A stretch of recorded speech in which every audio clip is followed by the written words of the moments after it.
డబ్బు, అనారోగ్యం, ఉద్యోగం, వ్యాపారం, అప్పులతో బాధపడుతున్నారా? మీకోసమే లాంచ్ యువర్ ఫ్యూచర్ ప్రోగ్రామ్. నమస్తే, welcome back to Suman TV. ప్రస్తుతం మనతో పాటు ఉన్నారు legendary award winner, analyst and TEDx speaker, realtor oxygen founder and CEO doctor Nandi Rameshwar Rao గారు. సార్తో మాట్లాడదాం. నమస్తే సార్. నమస్తే. సార్, RBI గోల్డ్ లోన్ తీసుకునే వాళ్ళకి కొన్ని కొత్త రూల్స్ తీసుకొచ్చిందంట. అంటే దీనివల్ల సామాన్యులకి కొంచెం సమస్యలు ఎదురవుతున్నాయని చెప్పేసి అంటున్నారు.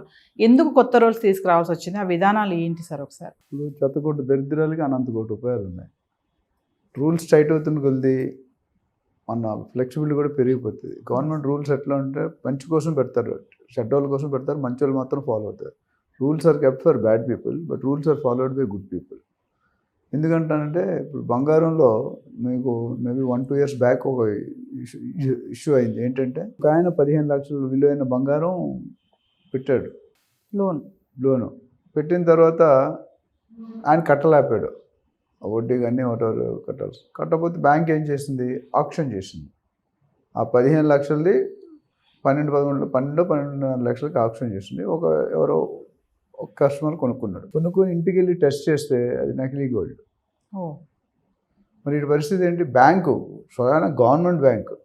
మరి ఏమైంది? ఈయన పెట్టినప్పుడు కొత్తగా పెట్టాడా, లేదా అక్కడ ఏమైనా మతలబు జరిగిందా, స్కామ్ ఏమైనా జరిగిందా తెలియదు. లాస్ అయింది ఎవరు? కస్టమర్. బ్యాంక్ అంటే మేము ఇచ్చినప్పుడు బాగానే ఉంది, నువ్వు వెళ్ళిపోయిన తర్వాత దగ్గరికి వచ్చాక చేంజ్ అయింది. మా దగ్గర చెప్తే బాగుంటుంది, మీరు ఎక్కడో చెప్తే బాగుంటుంది కదా అన్నాడు. ఇప్పుడు ఎవరు తప్పు? మన హైడ్రా లాగా ఉంది ఇది. బ్యాంక్ లోన్ ఇచ్చాడు, మున్సిపాలిటీ అప్రూవల్ ఇచ్చాడు, రేరా ఇచ్చాడు, అయినా సరే కూరగొట్టారు. అట్లా నేను ఏమంటే ఇలాంటివి చాలా అయినాయి. ఒక ఇన్సిడెంట్ చెప్పాను, అలా చాలా జరిగినాయి.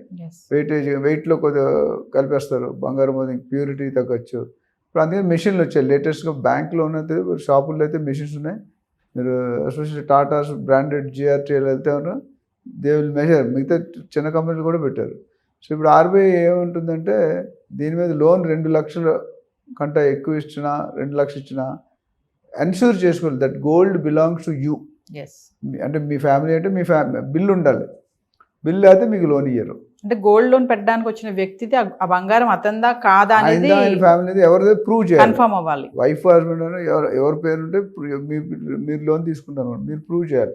ఈ బంగారం 10 సంవత్సరాల ముందు ఇంత కొనుక్కున్నాను, ఇది బిల్ అని. ఆ బిల్లు చూపించాలా సార్? బిల్ చూపించాలి. కొన్న బిల్లు అంటే ఏదో డమ్మీ బిల్ తీసుకొని కూడా ఆ వెయిట్ అన్ని మ్యాచ్ అవ్వాలి కదా. అవి అది చాలా మంది బిల్లు అక్కడ తీసుకున్న పడేస్తారు. అది గోల్డే సరిగ్గా పెట్టుకోవట్లేదు ఈ మధ్య జనాలు. ఎక్కడ పడితే అక్కడ పెడుతున్నారు, పనులు తీసేస్తారు అని. ఇక్కడ ఏమైందంటే అది స్టిక్ చేశాడు. అట్లనే గోల్డ్ బిస్కెట్స్ అట్ల మీద ఇవ్వనని చెప్పాడు. గోల్డ్ బాండ్స్ గవర్నమెంట్ బ్యాంకులు ఇప్పుడు ఒకసారి యూనియన్ వేరే బ్యాంకుల్లో రిలీజ్ అవుతాయి. అవి కొనుక్కుంటేనే. సో నాణ్యత మీద కూడా ఒక కండిషన్ పెట్టారు. మీరు ఇచ్చే బంగారం ఎంత క్వాలిటీ ఉంది, ఎవరి పేరున ఉంది, ఎంత సార్లు మీరు హోల్డ్ చేస్తున్నారు. ఇంకోటి ముఖ్యంగా RBI దీని మీద ఎందుకు ఫోకస్ చేస్తుంటే గోల్డ్ వాల్యూ మనం చూసాం గత 6 నెలలుగా 30-40% పెరిగిపోయింది. దానివల్ల ఏమవుతుంది, లోన్ తీసుకునే వాళ్ళు ఎక్కువైపోయారు. అంటే అంతకుముందు 50,000 ఉన్న బంగారంతో 1,00,000 అయిపోయింది తులం. అంటే ఈ బంగారు రేటు పెరగడంతో గోల్డ్ లోన్ పెట్టే వాళ్ళది కూడా ఎక్కువైంది అంటారా? ఇప్పుడు ఎక్కువైంది డెఫినెట్. ఎందుకంటే అవకాశం ఉంది, తర్వాత కడతాడా లేదా సెకండరీ మ్యాటర్. దానివల్ల ఏమవుతుంది, బ్యాంకుకి ప్లస్ NBFC ఉంది, national non banking financial corporation, వాళ్ళు ఇంకా స్ట్రిక్ట్ చేస్తారు. బ్యాంక్ కొద్ది లెవరేజ్ NBFCస్కి లేదు. సో వాళ్ళు ఒకవేళ ఈ రూల్స్ ఫాలో అయిపోతే బ్యాంక్రప్ట్ అయిపోతారు. తీసుకొని ఎగ్గొట్టారు అనుకోండి, కొనేది 50,000 బంగారం ఇప్పుడు 1,00,000 అయింది అంటే డబుల్ అవుతుంది. 50,000కి 20,000 లోన్ వస్తాయి, ఇక్కడ 40,000 వస్తుంది, depending on the situation. So వాళ్ళు ఏమంటారంటే మీరు తీసుకునేటప్పుడు ఖచ్చితంగా if you are not able to prove that this gold belongs to you, then you will not get the loan. Quality check, నాణ్యత. కొన్ని ఆర్నమెంట్ ఇస్తున్నారు, కొన్ని బిస్కెట్స్. గోల్డ్ బిస్కెట్ అంతకుముందు లోన్ ఇచ్చారు, ఇప్పుడు లోన్ ఇవ్వరు, ఓన్లీ ఆర్నమెంట్స్. అట్లనే దానికి కూడా సరైన ఇన్ఫర్మేషన్ ఉండాలి. ఎక్కడ కొన్నారు, ఎప్పుడు కొన్నారు, ఎలా కొన్నారు, ఏ క్యారెట్ కొన్నారు, ఎంత వెయిట్ కొన్నారు ప్రూవ్ చేయాలి. ఒక 0.5 grams ఇటు మారచ్చు, కానీ మొత్తం అయితే మరి 20 తులాలు తీసుకుని అనుకుంటండి. ఎంత 200 గ్రాములు. 200 గ్రాములో 1-2 grams ఆరికి, లేకపోతే మొత్తం అంతా ఉండాలి కదా. సో దాని మీద ఏమంటారంటే బ్యాంకులు కూడా ఒక హెచ్చరిక ఇచ్చారు, మీరు ఈ ఫాలో కాకపోతే కనుక. ఎందుకంటే ఈచ్ వాల్యూ పెరిగింది. అంతకుముందు 10 లక్షలు 20 లక్షలు అయింది. వాళ్ళు పెట్టింది 10 లక్షలు 8 లక్షలు పెట్టుంటారు, కానీ ఇప్పుడు వాల్యూ లోన్ అయితే 20 లక్షలు తీసుకుంటున్నారు. So that means they are taking bulk. వాళ్ళు ఇవ్వకపోతే ఈ ట్రెండ్ ఎప్పుడంటే గోల్డ్ రేట్ పెరిగిందంటే ఎక్కువ, అంతకుముందు కూడా లోన్స్ ఉండేవి, యావరేజ్గా ఉండేవి. ఇప్పుడు లోన్స్ బాగా విపరీతంగా పెరిగాయి. హౌసింగ్ లోన్ లాగా అయిపోయింది గోల్డ్ లోన్ కూడా. అంటే సార్ లోన్ పెట్టే వాళ్ళు కూడా ఈ ఆలోచనతో ఉంటారా, పెరుగుతుంది కాబట్టి మనకు డబ్బులు ఎక్కువ వస్తాయని పెట్టేయడం, కట్టడం లేదనే తర్వాత విషయం. ఇప్పుడు మీరు కార్ చూడండి, మీరు మాదాపూర్ హైటెక్ సిటీ వెళ్తే ప్రీ ఓన్డ్ కార్స్ ఉన్నాయి. ఏంటి, కార్ తీసుకోవాలా, 50,000 లక్ష పెడితే కార్ ఇచ్చేస్తాడు, బెంజ్ కార్ కూడా ఇచ్చేస్తాడు. తర్వాత 3 గంటలు సోకు తిరగాల, దాన్ని ఈఎంఐ కార్డు అడుగు సరెండర్ చేస్తాడు. అప్పుడు ఎలా వస్తుంది మరి, అమ్ముకోవాలి, అమ్ముకుంటే లాస్ వస్తుంది, మరి కంపెనీ లాస్ అయిపోతుంది కదా. అందుకని ప్రీ ఓన్డ్ కార్స్ ఎక్కువ. అంతకుముందు 1, 2 ఉండేది, 10, 12 షాపులు ఉన్నాయి ఒకే ప్లేస్లో. మీరు 100 ఫీట్ రోడ్డుకి వెళ్తే అవే ఉంటాయి, జూబ్లీ రిచ్ హోటల్ దగ్గర. సో రోడ్డుకి ఇటు అటు అంటే అంత బిజినెస్ ఉంది. అంటే డిఫాల్టర్స్ ఎక్కువైపోయారు. 2 వీలర్స్ కానీ 4 వీలర్స్ కానీ పెద్దవి కానీ అన్ని బ్రాండ్ అంటే బెంజ్, మెర్సిడీస్, తర్వాత BMW, ఆడి, పోర్షే, ల్యాంబోర్గిని, ఇవన్నీ కారు, పెద్ద పెద్ద కార్లు. అంటే 1 కోటి రూపాయలు, 2 కోట్లు, 3 కోట్లు, వాళ్ళు కూడా డిఫాల్ట్ అవుతున్నారు. ఇన్ఫ్యాక్ట్ వాళ్ళే ఎక్కువ డిఫాల్ట్ అవుతున్నారు. మిడిల్ క్లాస్ పర్సన్కి భయం ఉంటుంది, ఇవ్వకపోతే ఏమవుతుందని. ఇవాళ లేదు.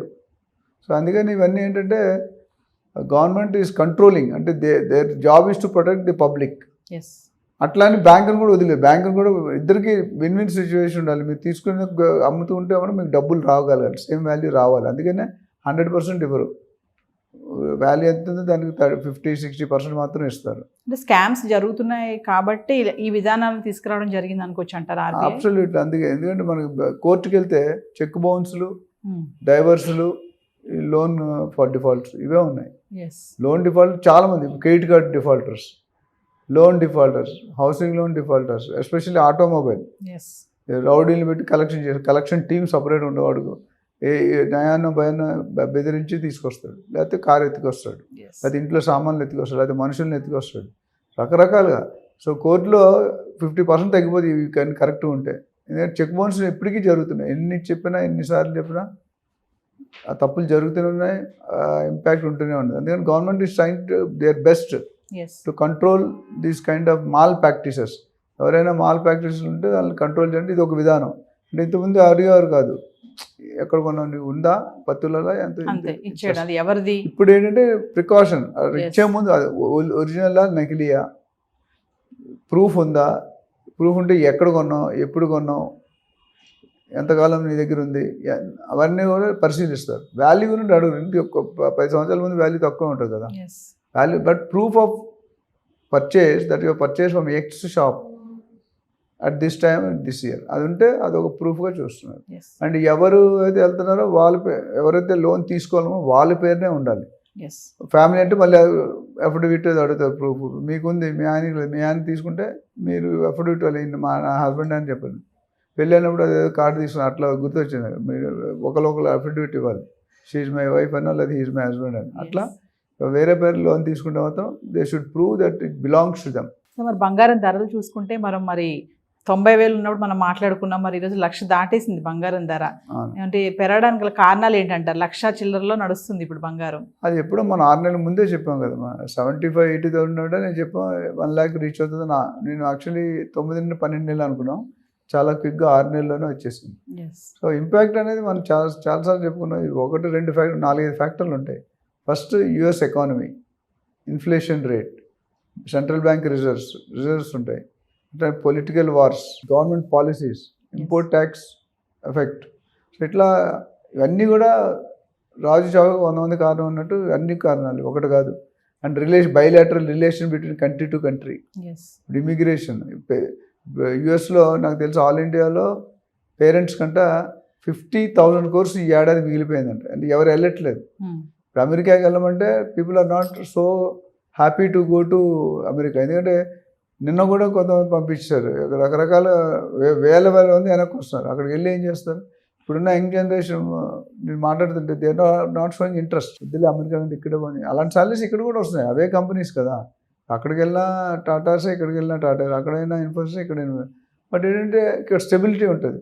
అక్కడ ఎప్పుడే డెసిషన్, ఇప్పుడు ఇరాన్, ఇరాక్, ఇజ్రాయెల్, యుక్రెయిన్, ఇవన్నీ కూడా, రష్యా, కొట్లాడుకుంటే ఏమో ఎవడు రాడు అక్కడికి. అంటే సార్ కొంతమంది చెప్తున్నారు తులం బంగారం 2 లక్షల వరకు కూడా వెళ్ళే ఛాన్సెస్ ఉన్నాయి అంటున్నారు. వెళ్తుంది అంటారా? అది టూ తగ్గిపోవచ్చు ఎర్లీ అంటారా? పెరిగితే కానీ 2 lakhs అనేది ఐ డోంట్ అగ్రీ 100 అవుతుంది, బట్ స్లోగా అవుతుంది. అంత 2 lakhs 1 lakh రావడం మనకి ఎన్ని సంవత్సరాలు పట్టింది?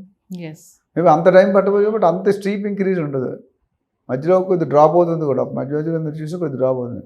అదే డబ్బులు ఉంటే గోల్డ్ కొనుక్కోవడం ఎప్పటికైనా మంచిది. ప్రతి ఇంట్లో కూడా 1/4 kg 1 kg బంగారం మినిమం ఉండదు. పెద్ద పెద్ద ఇంట్లో కేజీలు కాదు టన్నులు ఉంటాయి, అది వేరే సంగతి. Yes. బట్ యావరేజ్ మీలాంటి వాళ్ళు నాలాంటి కనీసం నాలాంటి వాళ్ళు మీలాంటి వాళ్ళు కాకుండా పెట్టుకుంటే ఎమర్జెన్సీ Yes.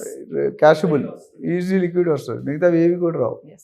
ఇన్వెస్ట్మెంట్ పర్పస్ గా చూసుకుంటే సార్ ఈ టైంలో గోల్డ్ పైన పెట్టడం అనేది, అంటే స్టాక్ మార్కెట్, మ్యూచువల్ ఫండ్స్, ఇన్ని సెగ్మెంట్స్ ఉన్నాయి కదా, గోల్డ్ పైన ఈ టైంలో ఇన్వెస్ట్మెంట్ అనేది ఎంతవరకు కరెక్ట్ అంటారు? నేను అంతకుముందు చెప్పాను, real estate, gold, stock market, mutual funds. అదే రియల్ ఎస్టేట్లో ఎప్పుడు కూడా స్థిరాస్తిలో స్థిరంగా పెరుగుతుంది. గోల్డ్లో 80% పెడితే 10-20% డ్రాప్ అయ్యే ఛాన్స్. ఇప్పుడు మనం కూడా చూసాం, 1,00,000 నుండి 93,000, 95,000, 97,000 కొట్టుకుంటుంది. 1,03,000, 1,04,000 వెళ్ళింది, మళ్ళీ అక్కడ నుండి 92, 93 వచ్చింది. రియల్ ఎస్టేట్లో డ్రాప్ అనేది తక్కువ. Yes. అదే ఒక టైంలో స్లో ఉండొచ్చు గ్రోత్ రేట్ కొన్ని ఏరియాల్లో. స్టాక్ మార్కెట్ ఆల్వేస్ రిస్కీ, ఎందుకంటే మీకు నాకు అవగాహన లేదు. గోల్డ్కి అవగాహన, డబ్బులు ఉంటే చాలు, బట్ స్టాక్ మార్కెట్ అవగాహన ఉంటేనే అవుతుంది. మీరు మానిటర్ చేయాలి, ఎప్పుడు పడిపోతుంది. 1 minute anything can happen. Yes. 10 కోట్లు 5 కోట్లు అవచ్చు, 5 కోట్లు 50 కోట్లు అవచ్చు, డిపెండ్స్. కొన్ని లక్షల కోట్లు. సార్ మామూలుగా చూసుకుంటే బంగారం ఇప్పుడు లక్షలో ఉంది కదా, ఒకేసారి తగ్గాలి అంటే ఎలాంటి కారణాలు వస్తే తగ్గుతుంది సార్? Reserves, excess reserves. ఇప్పుడు డిమాండ్ వర్సెస్ సప్లై. డిమాండ్ ఎక్కువ ఉండి సప్లై తక్కువ ఉంటే రేట్ ఎక్కువ ఉంటుంది. రివర్స్, సప్లై ఎక్కువ ఉండి డిమాండ్ తక్కువ ఉంటే రేట్ తగ్గుతుంది. It's law, universal law. మనం కొత్తగా చెప్పేదాన్ని దానికి. ఇప్పుడు యుద్ధాలు ఆగి, ఇప్పుడు పాకిస్తాన్ ఇండియా యుద్ధం ఆపారు, ఎంతకాలం అయితే ఆపినప్పుడు స్టెబుల్ అవుతుంది. Yes. అయితే పాకిస్తాన్ అదే కంటిన్యూ చేస్తుంటే ఆల్మోస్ట్ ఇంకో 15-30 రోజులు ఫండ్స్ అన్నీ అయిపోయినట్టే. Yes. అందుకనే కాలు ముఖ్య స్టేజ్కి వచ్చేసారు.